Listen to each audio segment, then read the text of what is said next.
تبلغ مقاصدنا واغفر لنا ما مضى يا واسع الكرم.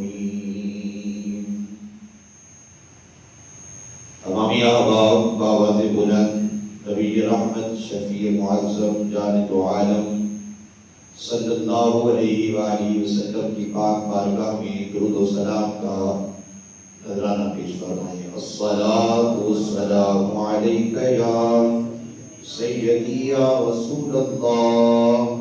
الصلاۃ والسلام علیک یا سیدی یا حبیب اللہ. الصلاۃ والسلام علیک یا سیدی یا نبی اللہ وعلی آلک وصحابک یا سیدی یا خاتم النبیین.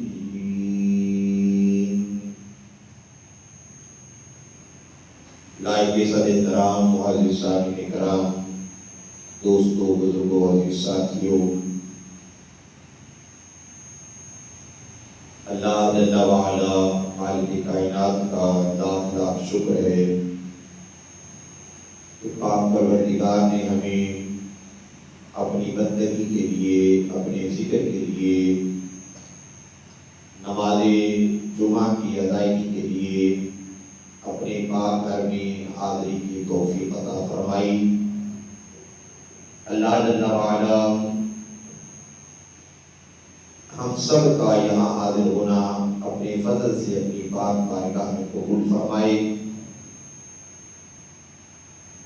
نئے اسلامی سال سن 1448 ہجری کا آغاز ہو چکا ہے. آج 3 محرم الحرام ہے. نئے اسلامی سال کا پہلا مہینہ ہے. اللہ جل وعلا کی پاک بارگاہ میں ہم سب مل کر دعا گو ہیں. مالک کائنات، رازق کائنات، خالق کائنات، اس نئے اسلامی سال میں ہم سب کو ڈھیروں خیر اور برکتیں عطا فرمائے. اللہ جل وعلا اس اسلامی سال میں ہمارے نیک مقاصد اور نیک مدعا پورے فرمائے، اور رب العالمین جل وعلا اسی ماہ مبارکہ میں ہمیں حرمین شریفین کی زیارت عطا فرمائے. سامعین گرامی قدر، محرم الحرام کا مقدس و بابرکت مہینہ جلوہ فکر ہے، اور جیسا کہ ہم سبھی جانتے ہیں کہ اس ماہ مبارکہ کو جہاں دیگر کئی لحاظ سے شرف حاصل ہے، وہی اس ماہ مبارکہ کو اس لحاظ سے بھی شرف حاصل ہے کہ اس میں آل رسول شہزادگان بطول نے اپنی جانوں کا نذرانہ پیش فرمایا اور اسلام کو ایک نئی زندگی اور ایک نئی احیا بخشی. آپ احباب کے سامنے میں نے 25ویں پارے سے ایک آیت مقدسہ کا ایک ٹکڑا تلاوت کرنے کا شرف حاصل کیا ہے، جس میں اللہ جل وعلا مالک کائنات نے ارشاد فرمایا: قُلْ لَا أَسْأَلُكُمْ عَلَيْهِ أَجْرًا.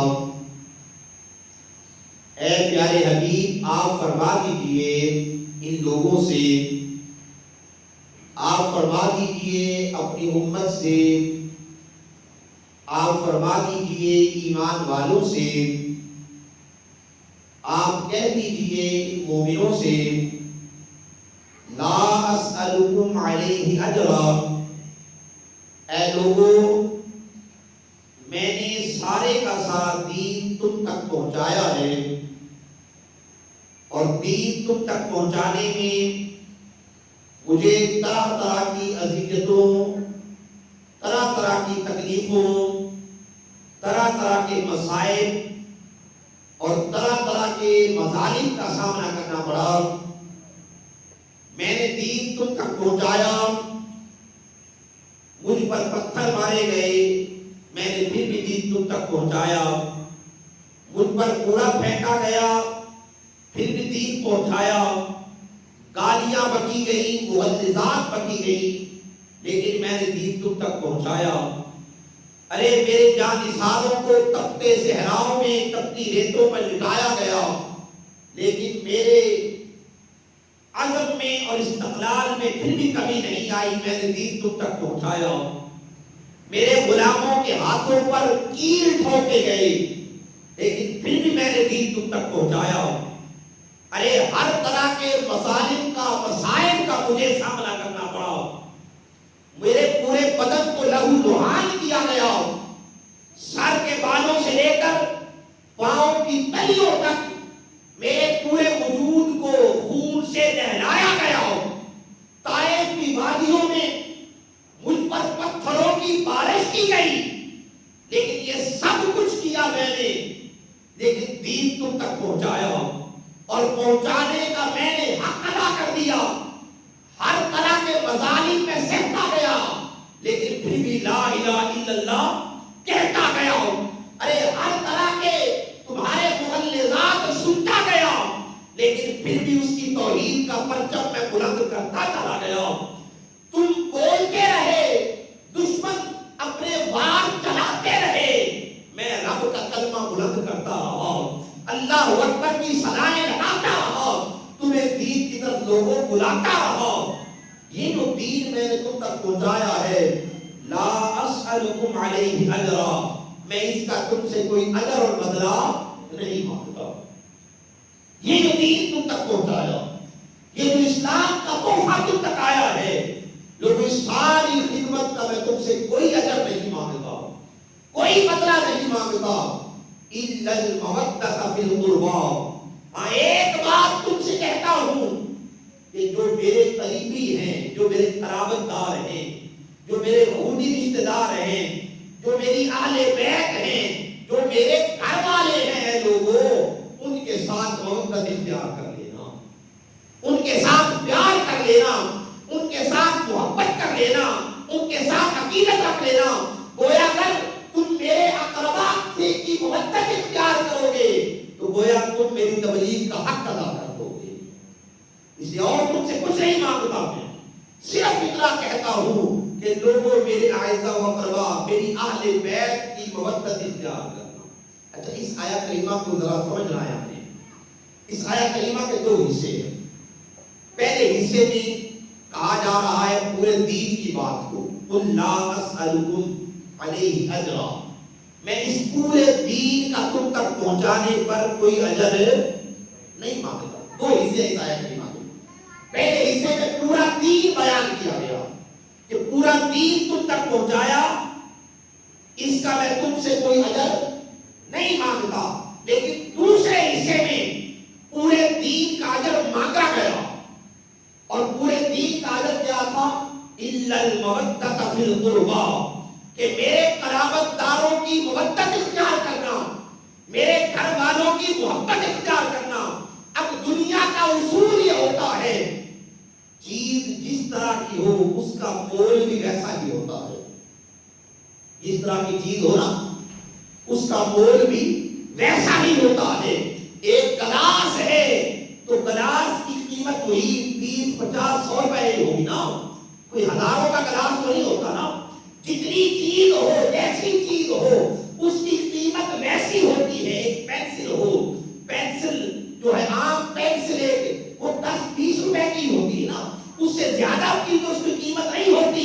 لیکن یہاں دیکھیے نبی کی آل کی شان، عظمت اور مقام دیکھیے کہ اس آیت کریمہ میں ایک طرف رب کا پورا دین ہے اور مقابلے میں رسول اللہ کی آل ہے، مقابلے میں رسول اللہ کی آل ہے۔ لوگوں رب کا پورا دین میں نے تم تک پہنچا دیا ہے، اور اس کا بدلہ اور اجر اور قیمت صرف یہ مانگ رہا ہوں کہ میری آل کے ساتھ محبت کر لینا، میرے علی سے پیار کرنا، میرے حسن سے پیار کرنا، میرے حسین سے پیار کرنا، میری سیدہ کے نقش قدم کو اپنانا، ان سے محبت اختیار کر لینا، اگر تم یہ کر لو گے تو گویا تم نے کل دین کی قیمت ادا کر دی ہے، کل دین کی قیمت تم نے ادا کر دی۔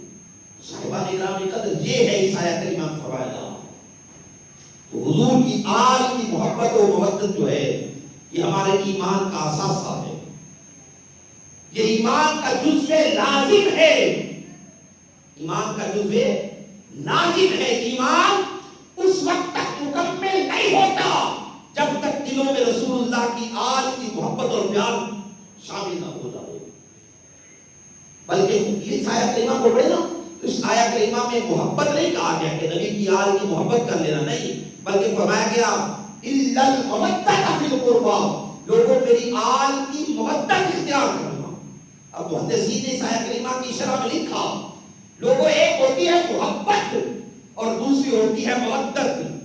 محبت وہ چیز ہے کہ اگر کسی سے محبت ہو جائے اور پھر جدائی آ جائے تو جدائی کے بعد بھی دونوں وجود زندہ رہتے ہیں۔ کسی سے محبت ہو اور پھر جدائی آ جائے تو جدائی کے بعد دونوں وجود پھر بھی قائم رہتے ہیں، زندہ رہتے ہیں۔ لیکن اگر مودت ہو جائے تو مودت ایسی چیز ہے، فرمایا کہ محدثین نے لکھا اس کی شرح میں، فرمایا کہ لوگوں یہ جو مچھلی ہوتی ہے، مچھلی کو پانی سے صرف محبت نہیں ہوتی، مچھلی کو پانی سے مودت ہوتی ہے، یعنی اگر مچھلی کو پانی سے جدا کر دیا جائے تو تڑپ تڑپ کے مر جاتی ہے، اپنا وجود کھو بیٹھتی ہے۔ گویا فرمایا ہی جا رہا ہے کہ نبی کی آل سے صرف محبت نہیں، لوگوں مودت اختیار کرنا۔ تمہاری زندگی میں کوئی دن بھی ایسا نہیں آنا چاہیے کہ جب تمہارے دلوں میں نبی کی آل کا پیار نہ ہو، نبی کی آل کی محبت اور مودت نہ ہو، کوئی دن ایسا تمہاری زندگی میں نہیں آنا چاہیے۔ تو صاحبان اکرام قدر پتہ یہ چلا کہ رسول اللہ کی آل کی محبت اور مودت جو ہے وہ ہمارے ایمان کا جزو لازم ہے، ایمان کا جزو لازم ہے۔ ایمان اس وقت تک کامل و مکمل نہیں ہوتا ہے جب تک دلوں میں رسول اللہ کی آل کی محبت و مودت منزل نہ ہو جائے۔ اچھا یہ بات یاد رکھیے، ایک ہوتا ہے اسلام اور ایک ہوتا ہے ایمان، ایک ہے اسلام اور ایک ہے ایمان۔ نماز ہم پڑھتے ہیں، نماز ایمان کا حصہ نہیں ہے، نماز ایمان کا حصہ، بولیے نا، نماز ایمان کا حصہ نہیں ہے، نماز اسلام کا حصہ ہے۔ جو حدیث بات ہے، بنی الاسلام علی خمس، اسلام کی بنیاد کتنی چیزوں پر ہے؟ بولیے نا، بولا کرے آپ، ہم آپ کو بیٹھے ہوتے ہیں ایسے منسوخ بن کے نہیں بیٹھا کرتے، تو بات سمجھ آ رہی ہو تو سبحان اللہ ماشاءاللہ سے اپنی موجودگی کا احساس دلاتے ہیں۔ نماز ایمان کا حصہ نہیں ہے، نماز کس کا حصہ ہے؟ اسلام کا حصہ۔ اب ایمان کیا ہے پھر؟ اسلام تو 5 چیزوں کا نام ہے جو ہمیں حدیث پاک میں مل رہا ہے، نماز، روزہ، حج، زکات، توحید۔ ان 5 چیزوں کا نام کیا ہے؟ اسلام۔ ان 5 چیزوں کا نام کیا ہے؟ اسلام۔ اسلام کتنی چیزوں کا نام ہے؟ 5 چیزوں کا، نماز، روزہ، حج، زکات، توحید، 5 چیزوں کا نام اسلام ہو گیا، توحید و رسالت۔ لیکن اب ایمان کیا ہے اصل میں؟ تو ایمان ان چیزوں کا نام نہیں ہے، نہ نماز کا نام ایمان ہے، نہ روزے کا نام ایمان ہے، نہ حج کا نام ایمان ہے، نہ زکات کا نام ایمان ہے، نہ توحید و رسالت کا نام ایمان ہے۔ نہیں نہیں نہیں، ایمان اصل میں شخصیات کو ماننے کا نام ہے، چیزوں کو ماننے کا نام ایمان ہے۔ جو ہم پڑھتے ہیں نا، ایمان کی تعریف پڑھتے ہیں، ایمان کی صفتوں میں ایمان کی تعریف پڑھتے ہیں، کیا پڑھتے ہیں؟ آمنت باللہ، میں ایمان لایا کس پر؟ وباللہ، اللہ پر، وملائکتہ، اس کے فرشتوں پر، وکتبہ، اس کی کتابوں پر، ورسلہ، اس کے رسولوں پر۔ تو چیزوں کو، ان نماز، روزے کا نام ایمان میں فقط نہیں ہے، ایمان شخصیات کو ماننے کا نام ایمان ہے، فرشتوں کو ماننے کا نام، رسولوں کو ماننے کا نام، اللہ رسول کو ماننے کا نام ایمان ہے۔ گویا میں ایمان کی تعریف کر کے بتلانا نہیں چاہتا ہوں لوگوں، ہمارا ایمان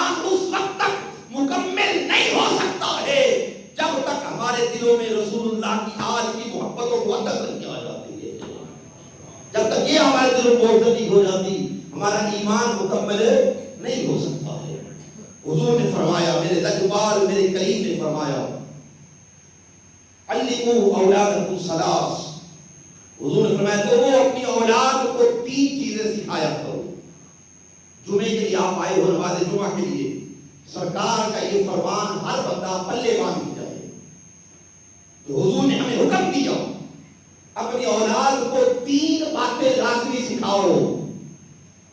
اولاد کو کاروبار کے اصول سکھانے والوں، اولاد کو رشتہ داروں سے کیسا سلوک کرنا ہے یہ سکھانے والوں، فلانے چاچے کو فلانے تائے کو کس منہ سے بلانا ہے یہ سکھانے والوں، رسول اللہ فرما رہے ہیں اولاد کو یہ 3 باتیں لازمی سکھاؤ۔ اور کچھ سکھاؤ نہ سکھاؤ، یہ 3 باتیں اولاد کو لازمی سکھاؤ۔ یا رسول اللہ یا نبی اللہ کا کون سی 3 باتیں؟ سنیے، پلے باندھیے، دل پہ لکھ لیجیے۔ حضور نے فرمایا سب سے پہلی بات، لوگوں اپنی اولاد کو حب نبی کے کم، اپنی اولاد کو اپنے نبی کی محبت سکھایا کرو۔ کہہ دیجیے سبحان اللہ۔ اپنی اولاد کو اپنے نبی کی محبت سکھاؤ، اولاد کو نبی کا پیار سکھاؤ، اولاد کے دلوں میں رسول اللہ کی محبت ڈالا کرو۔ اب یہ کیسے ڈلتی ہے؟ آپ پوچھیں گے کہ ہم اولاد کو حضور کی محبت کیسے اولاد کے دلوں میں ڈالیں؟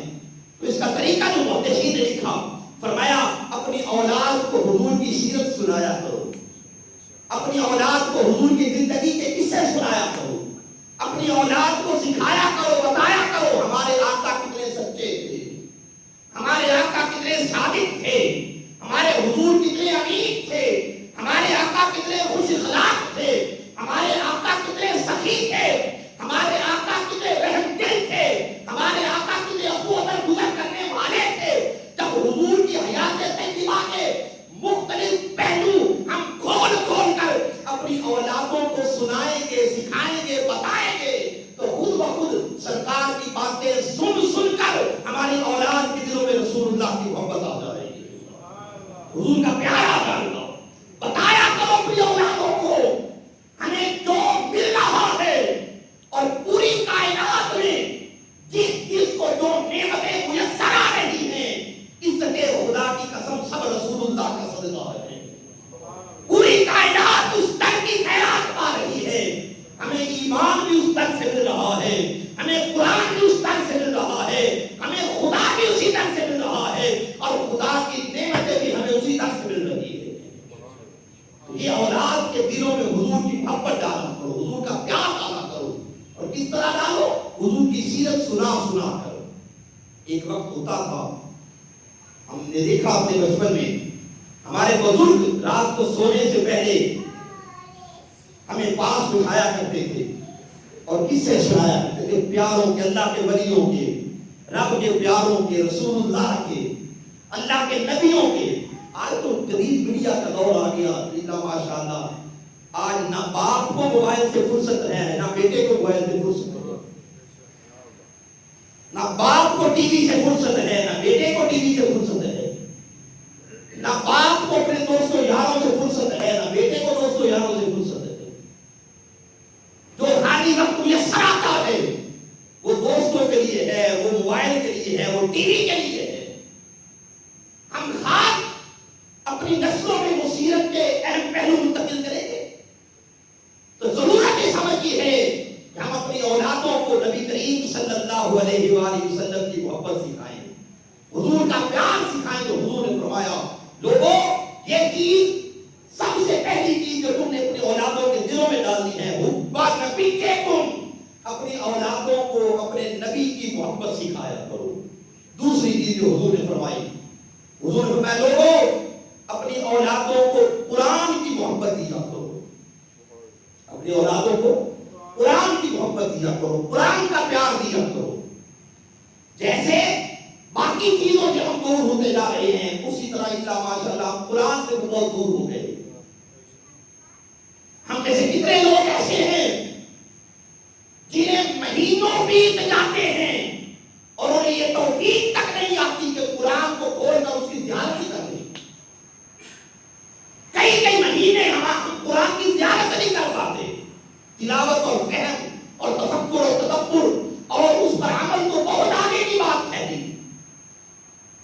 مہینوں بیت جاتے ہیں، قرآن کی تلاوت، قرآن کا دیدار ہمیں نصیب نہیں ہوتا۔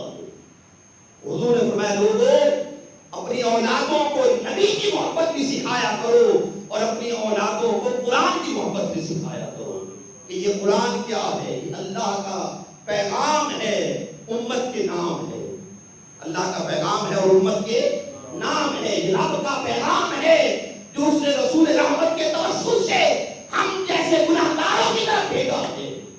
یہ قرآن وہ ہے جو رشد و ہدایت کا منبع ہے، یہ قرآن وہ ہے جس میں دنیا جہان کے سارے علوم کا ذخیرہ موجود ہے، یہ قرآن وہ ہے کہ جس میں دنیا کی ہر مسئلے کا حل موجود ہے، ہر پرابلم کا حل قرآن میں موجود ہے۔ یہ بتایا جانا چاہیے اپنی اولادوں کو، یہ قرآن پڑھا کرو۔ قرآن یہ ایسی عظیم کتاب ہے، اس کو دیکھو تب بھی اللہ ثواب دیتا ہے، ارے سینے سے لگاؤ تب بھی ثواب ملتا ہے، بوسہ دو تب بھی ثواب ملتا ہے، ارے پڑھو تب بھی ثواب ملتا ہے، عمل کرو تب بھی اللہ ثواب عطا فرما دیتا ہے۔ اور اتنی عظیم یہ کتاب ہے قرآن کہ جس جگہ پڑھی جائے وہ جگہ برکت والی ہو جاتی ہے، جس جگہ پڑھی جائے وہ جگہ برکت والی ہو جاتی ہے۔ ایسی عظیم کتاب ہے یہ قرآن، ارے جس سینے پہ آ جائے وہ سینہ برکت والا ہو جاتا ہے، جو لے کے آئے فرشتہ جبرائیل وہ برکت والا ہو جاتا ہے، ارے جس جگہ پر اتر آئے وہ جگہ برکت والی ہو جاتی ہے، اور جس چیز پر پڑھ دیا جائے وہ چیز برکت والی ہو جاتی ہے۔ جس مہینے میں نازل ہو رمضان والا مہینہ، اللہ اس مہینے کو برکت والا اور شان والا بنا دیتا ہے۔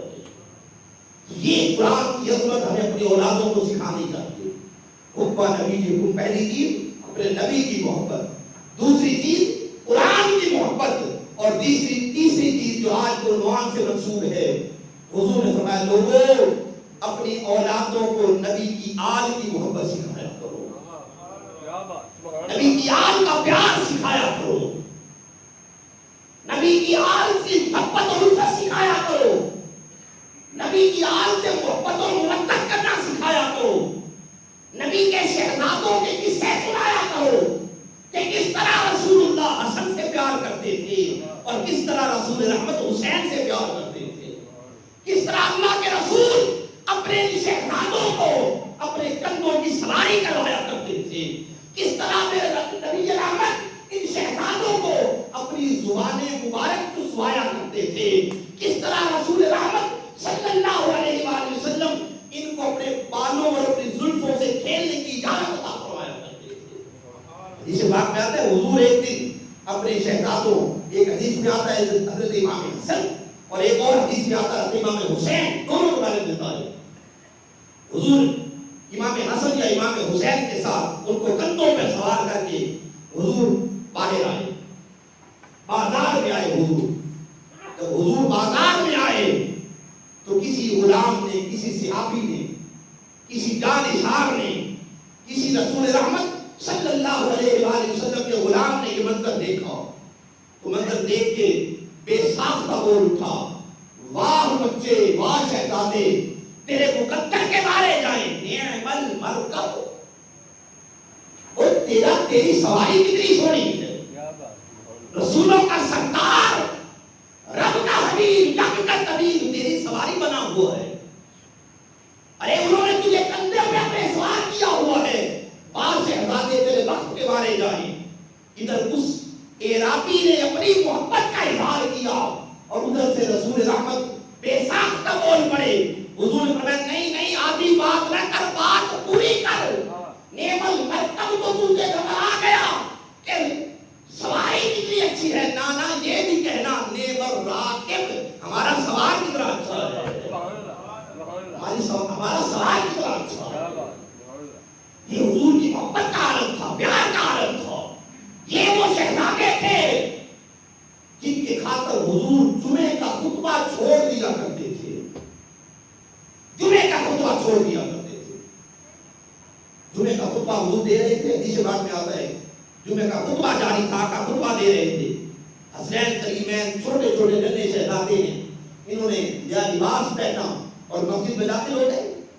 اب دور سے آ رہے ہیں ننھے شہزادے ہیں، قدم لڑکھڑا رہے ہیں، قدم ڈگمگا رہے ہیں، حضور منبر پہ کھڑے خطبہ دے رہے ہیں، آقا خطبہ دے رہے ہیں، شہزادے آ رہے ہیں، دور سے میرے حضور نے ان کو آتے دیکھا کہ شہزادے لڑکھڑا رہے ہیں، گرتے ہیں کھڑے ہوتے ہیں، گرتے ہیں کھڑے ہوتے ہیں، لڑکھڑاتے ہوئے نانا کے منبر کی جانب بڑھ رہے ہیں، تو حضور نے خطبہ چھوڑ دیا۔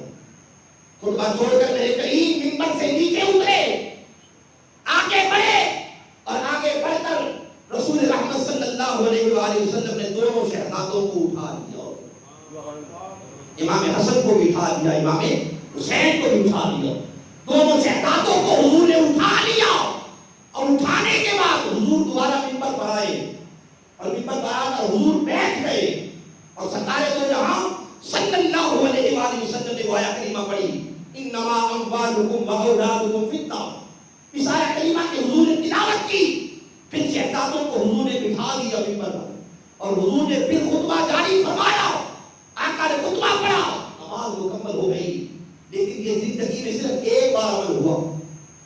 یہ عمل کتنی بار ہوا زندگی میں؟ صرف ایک بار، اور ایک بار عمل سے یہ عمل سنت بن گیا، ایک بار عمل سے یہ عمل سنت بن گیا۔ بات یاد رکھیے، دل کے کانوں سے سنیے گا، عیدین کا جو خطبہ ہوتا ہے، عیدین کا، عید الفطر ہو یا عید الاضحیٰ ہو، عیدین کے خطبے میں سنت عمل یہ ہے کہ جب درمیان میں توقف کیا جائے خطبے کے درمیان، تو امام کھڑا رہتا ہے، امام بیٹھتا نہیں ہے۔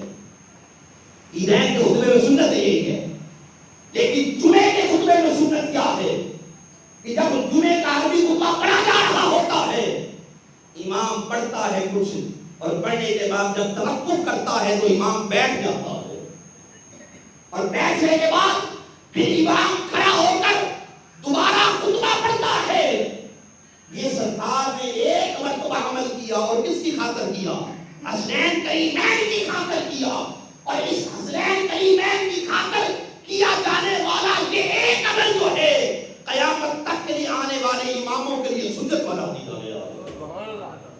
اب جب جمعے کا خطبہ ہوگا، ایک خطبہ پڑھا جائے گا، درمیان میں توقف ہوگا تو امام بیٹھے گا، پھر کھڑا ہوگا، یہ عمل جو امام کرتا ہے یہ وہی عمل ہے جو رسول رحمت شفیع دو عالم صلی اللہ علیہ وآلہ وسلم نے حسین کریمین کی محبت میں فرمایا۔